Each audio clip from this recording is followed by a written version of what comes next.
What's up, everybody? How you doing? All right, new day.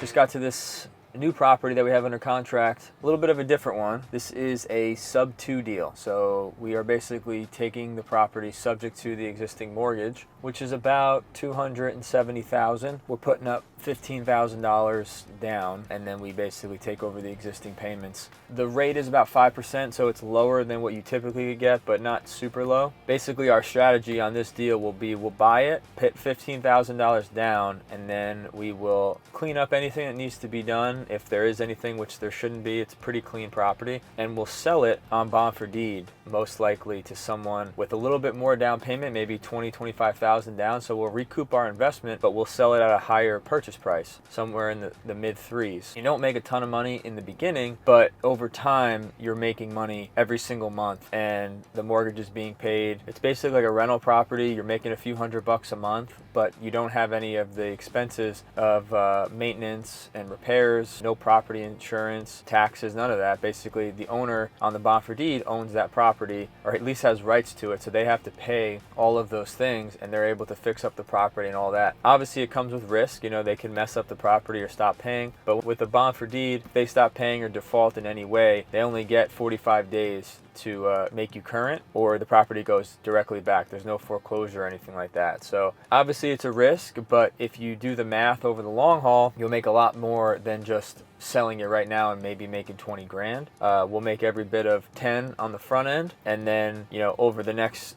10, 20 years, depending on how long the people stay in it, we could make another $30,000-$40,000 just in payments and interest. And when they sell it, they will have to pay you off the full amount. So let's say we sell it at $350, we bought it at $285. So the difference right there, you get $65,000 difference, and then any interest on top of that. So we wouldn't advertise it with a high interest rate, probably somewhere in the 6.5 range. So you make 1.5 points on it. So it's competitive and the payments are reasonable, but it's a good play for someone who doesn't want to go to the bank and who wants to own a home opposed to renting. So there's a big demand for stuff like this. So that's the plan right now. We might walk through it again and kind of change our minds, but as of right now, that's what we're going to do. We'll do a quick walkthrough on inside, show you guys around, and then get this one closed and start marketing it.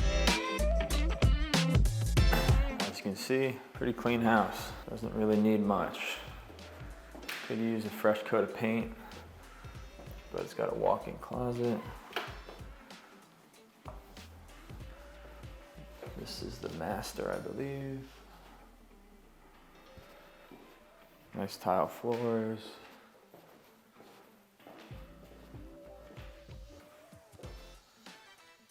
Decent kitchen.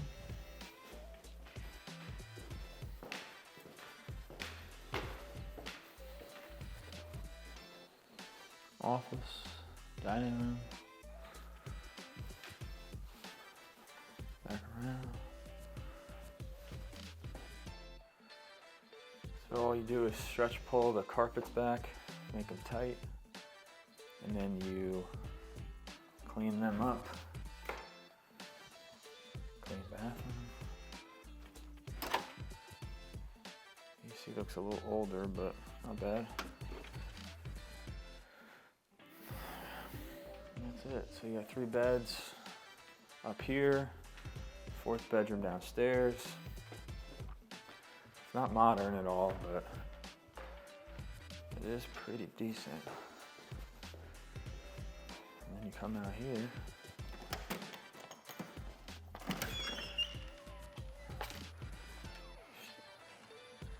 Little covered patio. A little strange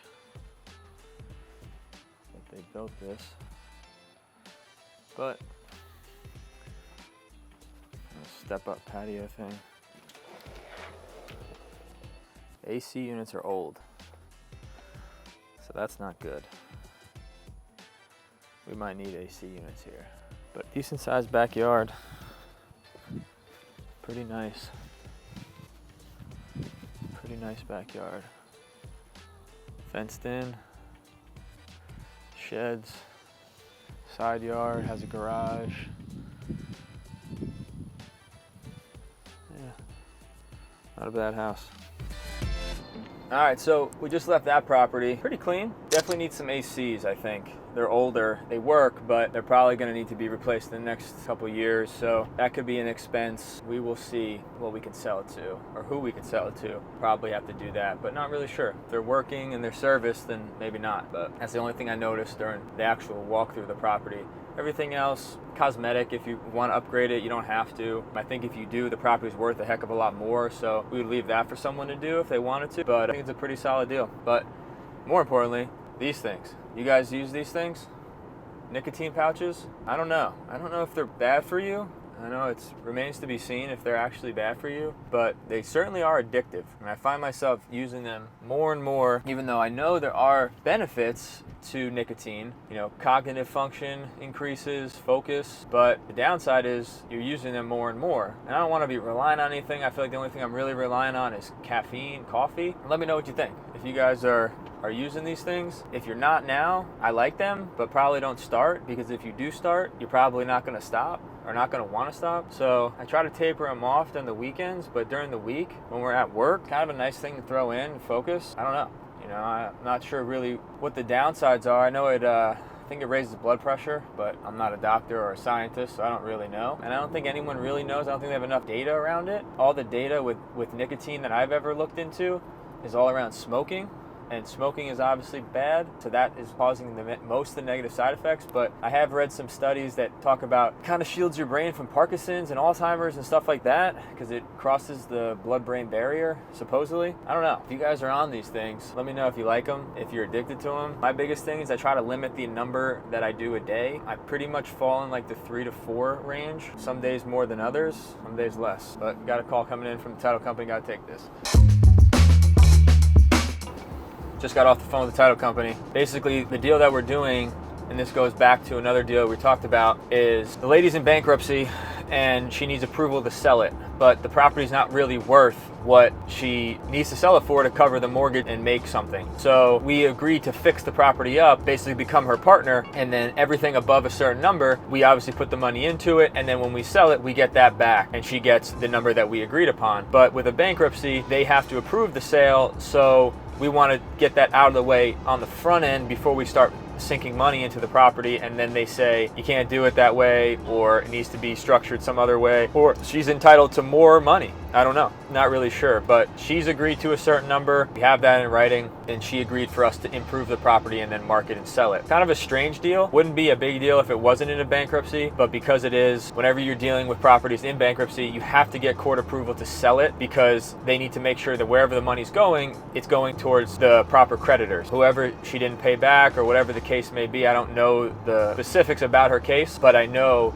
that every time we sell a property that's in bankruptcy, it has to get court approval, or we buy a property in that case. Make sure that if you're doing a deal and the seller says, I'm in bankruptcy, just understand that you could do it. It's not a big deal, but you have to get it court approved. And usually we just have our title company go through the bankruptcy attorney to handle it. If not, you could go through the bankruptcy attorney and handle it yourself. But not that it's messed up deals for us in the past, but it definitely slows deals down. You know, you don't always want to ask like, hey, are you in bankruptcy? It'd be like, no. But if it gets brought up, don't ignore it. And because a lot of times the sellers don't know. They don't know the rules. A lot of times they do know they do need some sort of approval to sell any asset. That's kind of the deal. That's what we're going through. It's today, the 21st. So we are planning on renovating the property on the 1st. So we only have, another 10 or 11 days to kind of straighten this out so we can get to work and start, because we're going to be paying the mortgage payments while the seller has moved out. We've agreed to do that for 4 months. So if it doesn't sell inside the 4 months, then basically all the money we spent and the mortgage payments, technically she could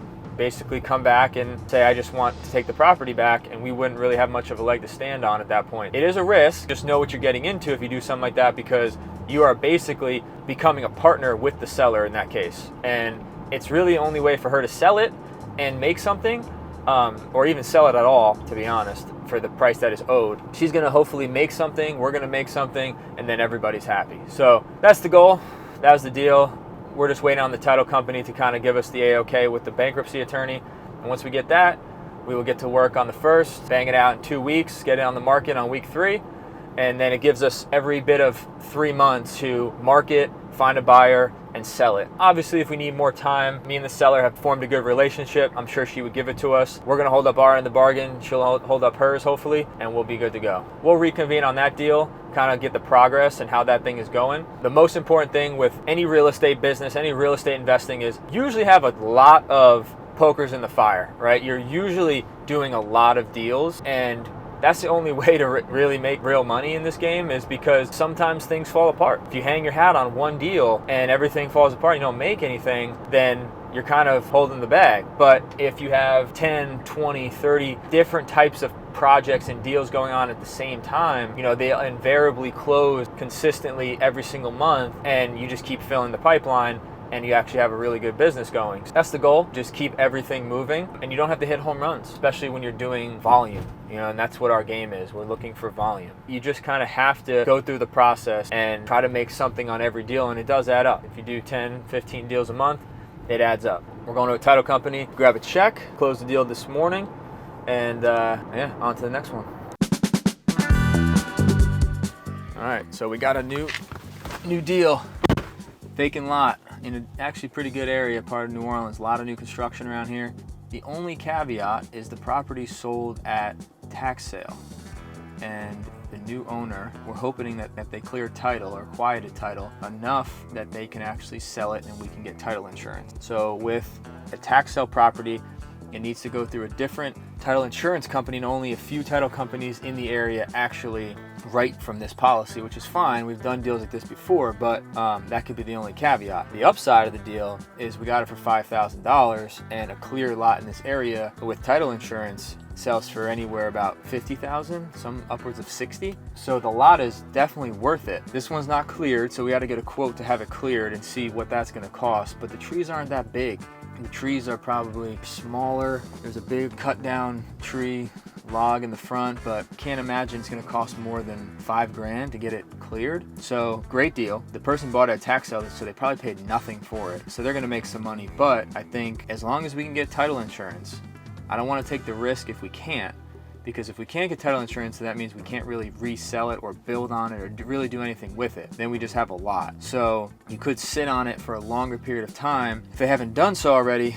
And then I think over a certain period of time, a lot of that stuff falls off, and then you can get title insurance. So maybe we have to buy it and just sit on it. For $5,000, it's worth it. But let's say we can get title insurance today, then we would buy it, clear it, and then hopefully sell it for close to $50,000. So could be a great deal, but there's definitely some hair on this one. There's hair on every deal, to be honest, but seems promising. So more on that to come. Already sent it to the title company, the one who handles this type of stuff.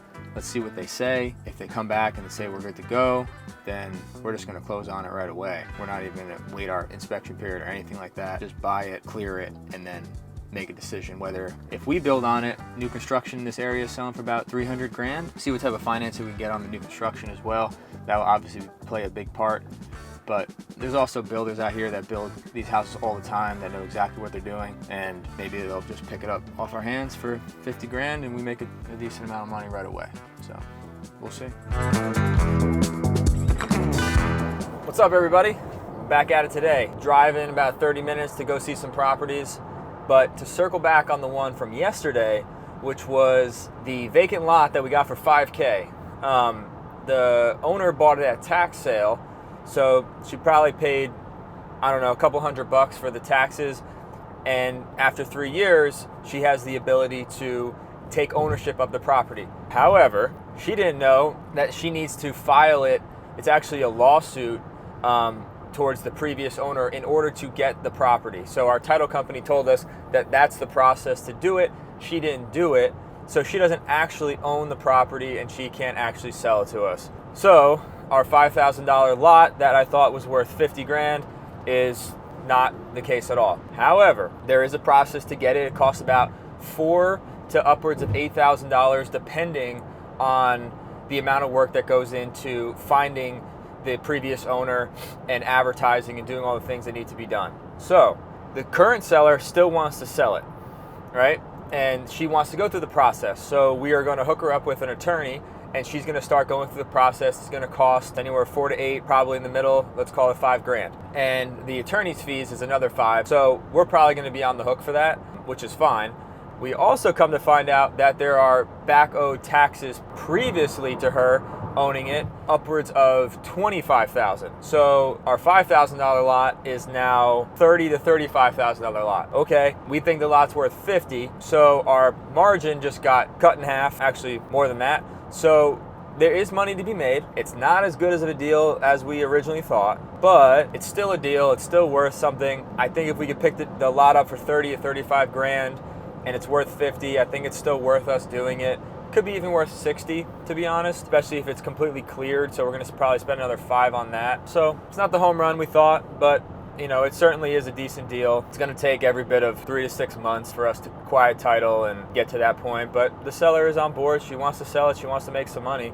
So that's what we're going to do. And that's probably the last you're going to hear about that deal for a while, until we actually get through all the legal side of things. And as long as it's successful, then we will end up purchasing the lot for whatever's owed, giving the seller her money, and then moving on and deciding what we're going to do from there. But quick update on what happened with that lot from last night. Now we're going to some properties, got a few to see. We'll talk more about them. Subject to deal, so basically take over the mortgage. Another one's a straight sale, and yeah, pretty much all we got. We're going to see a commercial property too, a little different, a little outside the box for me, but could be a good play because it is on a nice busy road surrounded by commercial properties. The property is ran down, business has been there for like 20 years, owner operator, and it's usually where you get the best deals in commercial. We just got to figure out what we could, you know, really do with it, what it would be worth once it's renovated and you get a long-term tenant in there. We're thinking some sort of medical would be the best play if we can get it. And probably what we'll do is we will put it under contract, and then we will advertise it for a lease after we fix it up. And once we fix it up, if we can secure a lease inside of the contract period, then we can easily get financing on it, and then we can buy it, and we know exactly what the value will be based off of the rent multiplier. That's the plan. We'll see.